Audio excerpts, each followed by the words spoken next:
Takže ahoj, my jsme u dalšího videa a jsme u videa to nebo to. Takže a já budu mít vlastně otázky, co jste mi posílali na Skype nebo na Ask, anebo co jste mi posílali na Google plus do Hangoutu, že Leonko Miluzínová, která furt ozdravuješ. Tak a první otázka je, hnědé vlasy nebo blond? No, asi hnědé. Další otázka je, peněženka nebo kapsička? Moje krásná, plná peněženko. Peněženka. Peníze nebo drobné nebo bankovky?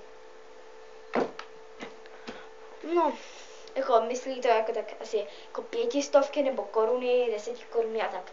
Takže asi ty bankovky. Další otázka. Barevné nebo černobílé? Černobílé. Mám ráda strach. Zajímavý je, tak proč vypadá takhle můj pokoj. To je jedno. Tak, další otázka je deskové hry nebo hry na PC? Deskové hry. Podívejte se.